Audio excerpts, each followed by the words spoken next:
I saw this video. It came up on my feed. That's another deal. You asked me about my line. You said The Chosen. That's a line you draw. That's a line I draw. Yeah. Have you seen The Chosen? Have you watched it? Yeah, I'm 2CV, man. So this is Voddie Baucham, and he's on the Babylon Bee podcast, and he says that 2CV, the second commandment, is what prevents him from watching The Chosen. Now, interestingly enough, Dallas Jenkins responded to this. I'm going to look at another person that indirectly responded to this that I think is very interesting. And that series portraying there, Jesus as idolatry, or portraying Jesus as portraying Jesus as idolatry, and then some of the Voddie's take on the show prompted Dallas Jenkins, the creator and producer of The Chosen, to respond to Voddie's interview comments on his prized TV series. So here is actually what happened. LDS love the same Jesus, or LDS are Christians. That would be a problem, and here's why. Not because there aren't LDS folks who are Christians, and not because there aren't LDS and evangelicals who love the same Jesus, but because it would be wrong of me to ever say that any one group believes any one thing altogether. That's not the case, right? The major problem with Dallas's statements is that he draws no clear doctrinal line between those who are and aren't Christians. If you believe in a different Jesus, a different gospel, and have an unbiblical view of salvation, then you are a Christian in the biblical sense of the term. It doesn't mean a Mormon can interview you or invite you on their podcast. In fact, Voddie Baucham addressed that on the Babylon Bee podcast when he referred to Glenn Beck, a Mormon and also the owner of Blaze TV. Now, specifically, what would be a standard that you'd be like, well, I can't really, like, would it be a Jen Hatmaker? Or like a Richard Rohr or something like that? You'd be like, nah, those guys aren't even Christians. It would depend on what it was. Yeah. I'll give you an example. Going on the Blaze. The Glenn Beck interview. Going on with Glenn Beck. I saw that. I've been with Glenn Beck a number of times. There are no restraints put on me. I can communicate the gospel. I can be, free and bold, and and he and I have a relationship behind the scenes and off the camera. But when there is a platform, and I'm not going to be muzzled, right? I've gone on CNN. Voddie makes an interesting point, and I 100% agree with him here. I disagree with the second commandment thing, and I'm going to explain why in a second. But I 100% agree with him that if you could go on someone's platform that's not practicing the same faith and you cannot be muzzled, you can absolutely leverage that. I do find it interesting that I don't know if this is how Voddie feels, but that's not extended to Dallas as well. That the assumption is, because there are people who are involved and have been involved who are not evangelicals, that therefore Dallas doesn't have creative control.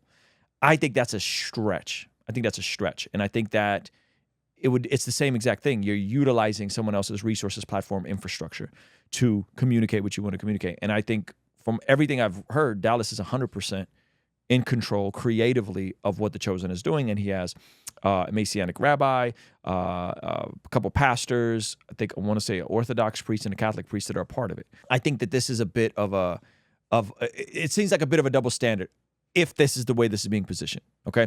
Because I think if you can go on a Mormon show, why can't a Mormon help you with the infrastructure of launching something, right? Is The Chosen pretending to replace the Bible? Because I think this is where you just have wrong expectations. The Chosen was never intended to be a replacement for the Bible or a visual Bible. The Chosen is historic fan fiction.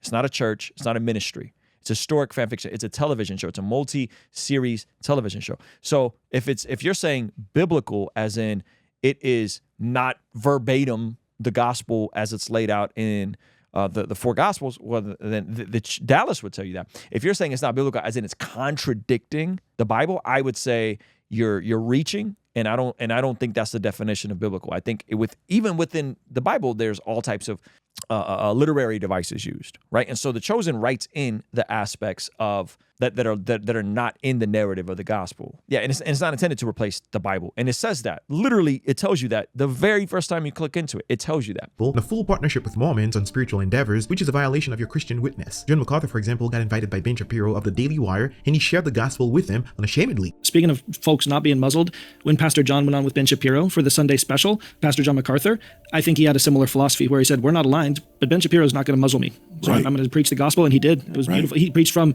Isaiah 53. John MacArthur can go on Ben Shapiro's podcast.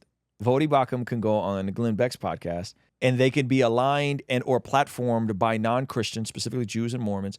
Yet, when Dallas Jenkins is platformed by a Mormon or supported by a Mormon, Angel Studios, which they are not partnered with anymore, it's a problem. I think that's a bit of a double standard. In response to Voddie's comments on The Chosen, Dallas Jenkins states that, I love Voddie Baucham, but I think the stake is misapplied. The second commandment is clearly referring to objects of worship, and most likely specifically objects of worship that compete with God. This is exactly what the second commandment states. You shall not make for yourself a carved image. I love that Dallas clapped back with Bible. You shall not make for yourself a carved image or any likeness of anything that is in heaven above, or that is in the earth beneath, or that is in the water under the earth. You shall not bow down to them or serve them. For I, the Lord your God, am a jealous God. This is about creating something that you are worshiping as a God. You shall not bow down to them or serve them, for I, the Lord your God, am a jealous God, visiting the iniquity of the fathers who claim to the children, to the third and fourth generation of those who hate me, but showing steadfast love to thousands of those who love me and keep my commandments. So this is not applicable to this passage. But the verse is not saying that you can't have an image or a painting of Jesus. He writes, Pastor Baucham's logic is that because a movie or show portraying Christ is showing someone who comes from heaven, then it's idolatrous. Or because it's portrayal of God, an image of God, it's idolatrous. But it's not the portrayal or image itself that's the issue. If it was, then the verse would say anything on earth or even underwater, wrong day. It's clearly the worship of. When you worship something, that is the issue. So it's not portraying it. And again, I'm going to show you guys how church history backs this up in a moment. After reading Dallas's comments, I can recall an article about a pastor who, when he goes to pray, the image that always comes onto his mind when he's referring to the Lord Jesus Christ is the Jesus of the chosen. The claim being made here is that there's a pastor. I can recall an article of a pastor who claims that when he prays, he sees the image of Jonathan Romy. So Dallas gives a biblical response to a biblical issue. Now, I don't see this article in this video, right? I Googled pastor sees chosen Jesus when he prays. And, shocker, no such article comes up.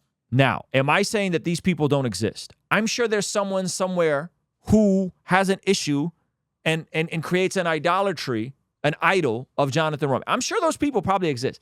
But to say there's a pastor who wrote an article and not provide the article, I think I'm going to call cap on that.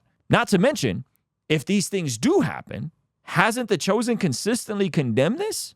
Hasn't the chosen consistently said, we are not the Bible, Jonathan is not Jesus, don't use this as a replacement for the Bible, don't you look at Jonathan as Jesus?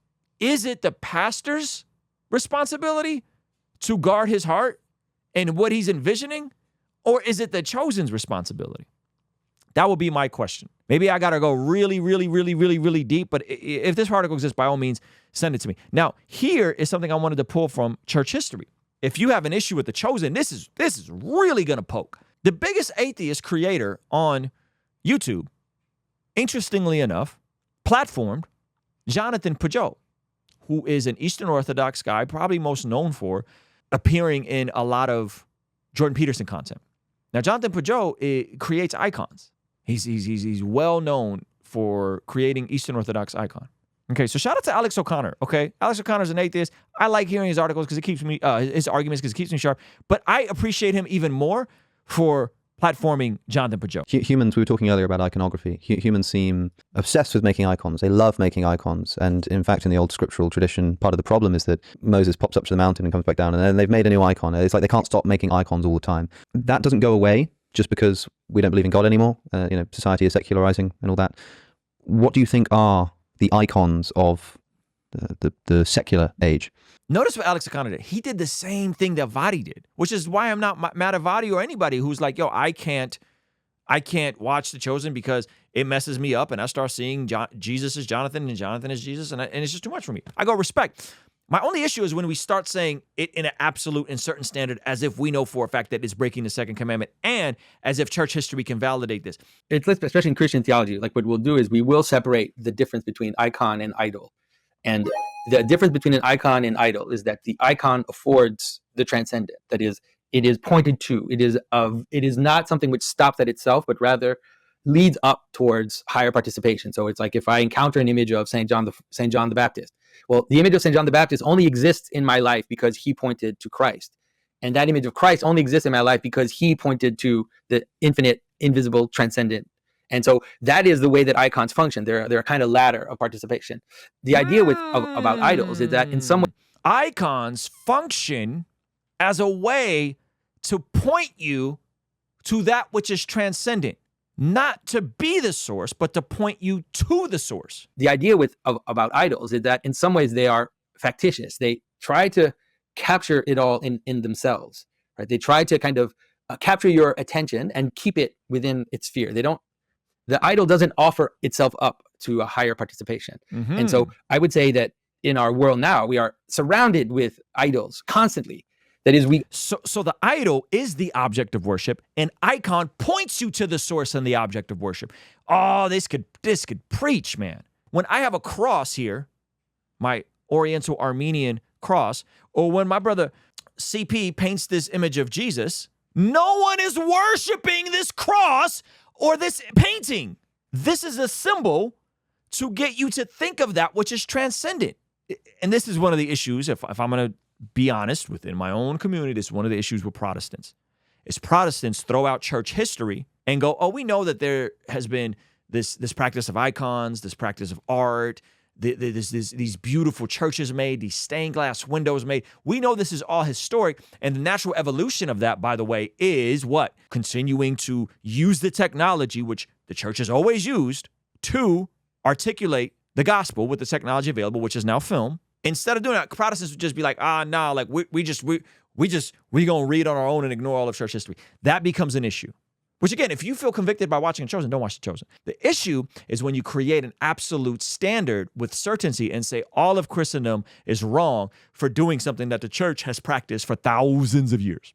We are constantly asked to give our attention to things in ways which are purely subservient to the thing itself, right? Advertising itself has a form of idolatry to it, because sometimes advertising can be pointing to a higher good, but most of the time it's not. Most of the time it's just like, buy this thing, it will accomplish all your desires. I will give you what you want if you get this thing. And so there's a sense in which if I can just get that, then I will get what I want. And that's the way in which idols are represented in the Old Testament.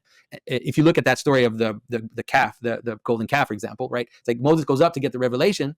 People down here were like, well, we need something here. We need something to kind of gather us together. They make this golden calf, and then they have an orgy, basically. The idol affords you your desires. That's why it can be related to anything that you give your attention to too much, whether it's, whether it's alcohol and all the classical things that can capture you and can become your god for all intents and purposes. But, I mean, would it be right to say that pornography or alcohol are idols? And the thing that people do with idols is that they worship them. And I suppose another thing that I'm a bit unclear on is what it means to worship.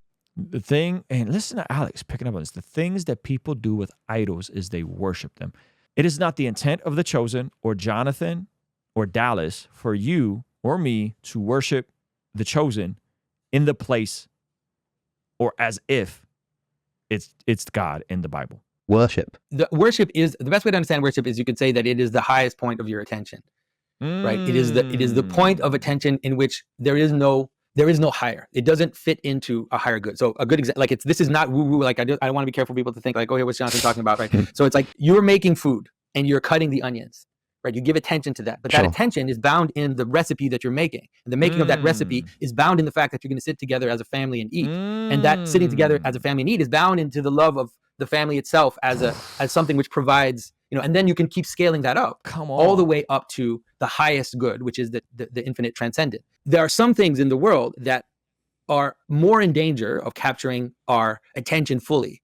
But alcohol is the good, it's fine. But it can become a god, and we know people for who it does become a god, and it does kind of take over their lives. And it's the same with, I wouldn't say pornography, I would say sexuality is obviously something good, but it has to be ordered in a certain way for it to not become something that traps you and kind of takes over your attention, so that you can't think of other things, and you can't let's say put your attention into higher, and everybody knows it, like especially if you remember when you were, I'm older now, but when I was 19 or whatever, right? It was really difficult to think. You think about sex all the time. It would take over your field of experience. You would see the world through the lens of sex, right? You would notice things, and the world would kind of organize itself in that way. And that can be dangerous, because that's not actually how the world works. The world isn't only made of sex. It's made of all kinds of other things that have to fit together towards higher goods. When people pervert good things, they're idolizing the entertainers, the actors. Not the actors are positioning themselves as gods, or The Chosen is positioning themselves as a replacement for the Bible. everybody I've ever talked to that's ever watched The Chosen has always said, hey, watching The Chosen makes me want to get back in Scripture. I went to the premiere just 2 weeks ago, and no, this isn't a paid sponsored video. No one paid me to say this. Dallas didn't pay. Matter of fact, when I hit Dallas about this entire pastor who prays and sees Jonathan article, he didn't even text me back about this, right? Because he probably has other things he's worried about right now. But when I went to The Chosen, this is what it did for me. I'm watching it, and there's a scene where they go to Caesarea Philippi. And as I'm watching this, I'm like, is this in the Bible? I'm just curious because this is really interesting. And you know what I did? It made me go back to the Bible, and I pull up my Logos Bible software, and I look at Caesarea Philippi, and everything they depicted about Caesarea Philippi in that episode was directly correlated from what Logos said about Caesarea Philippi. So it's interesting that the times where I go, is that in the Bible? And I go and look, I'm like, oh, that's actually in the Bible. The parts I'm the most conflicted by or confused by, I go and look, I'm like, oh, that's actually in there. And it gets me back into Bible study. And the parts that you guys flip out about are like character development. Oh, Mary backslid. Oh, Jesus, they built a stage for Jesus, and Jesus would have never had a stage. Jesus was rehearsing his sermon. How dare Jesus? You know, Jesus went up there and just freestyled it. You don't think it's within the realm of possibilities, considering that the Gospels have the same sermons, but they're kind of different in Luke than they are in Matthew? You don't think it's possible that he probably recited that same sermon multiple times? And that he may have spent time thinking about what he was going to say before he just said, you know what? Anyway, so the parts that people have issue with are so funny to me. Now let's come back to this Mormon conversation, because it came up in Alan Parr's video, and Dallas responded. And I don't know if Alan ever made a video addressing it, but Dallas made something very clear, which is his point was not that all Mormons believe in the same Jesus as Christians do. His point, and I can't say much else because I know one person, we have one mutual friend that I know that's over there. His point was that his friends that came out of or still affiliated with the LDS church are, he believes, believe in the same Jesus he believes in. His friends that he's had experience with, not the church's doctrinal positions, not what the church believes, not the history of Joseph Smith, not any of that stuff. The church is not what he was stamping. He said his personal friends that he has that are Mormons that he believes believe in the same Jesus. That's what he specifically said, and he was careful to pick his words. So having said that, I did a little research, and I asked some people around it a little deep, and come to find out, now I'm not speaking, this is hearsay on my part. I'm not saying this is as fact, but speaking to someone that's a credible, solid source, alerted me that there is a segment, potentially, allegedly, within the LDS church that's trying to re-reform the LDS church or aspects of the LDS church. And there are actually some Mormons that are trying to come to a more evangelical Orthodox view of Jesus. And they're drifting from orthodoxy within what they would call the Mormon orthodoxy and are slowly trying to make a change within some of these Mormons. I don't know if that's true. Hearing Dallas say that and clarify Alan's video, because I got Dallas and Alan connected, and Dallas like, I never said that all Mormons or all LDS people or all LDS theology. Well, I said re-reforming because there was a reformation within the Mormon church before, I guess, post like all the polygamy stuff, I think. And so it's interesting that what his point was something different. Now, I'm not stamping that, I'm not co-signing that, and I don't know enough about that, but I do know that there are people that are in heretical camps that eventually come out of them. We see, according to the Bible, that prayer is extremely important in terms of us being transformed from the inside out when we get aligned with God's will. For the Christians watching this channel, I want you guys to implement these spiritual disciplines in your day-to-day life. And the only way I've been able to do this consistently is through writing down my prayers in a prayer journal that does a few things. One, it allows me to reflect and come to God humbly and ask him to move on my behalf. And two, it allows me to document my prayers, which ultimately help me remember the very things that I was praying for and see the hand of God tangibly in my life when he answers them. So I would urge you, consider writing down your prayers. It could be in a blank notebook. It could even be on your phone. Or you could check out the one I personally designed and used for my own quiet time and spiritual discipline that I think will be a huge blessing. It's the exact structure and system that I've used for years to pray and be more consistent in my spiritual disciplines. You can pick yours up today by clicking the link in the pinned comment below. All right, I'll see you over there. Peace.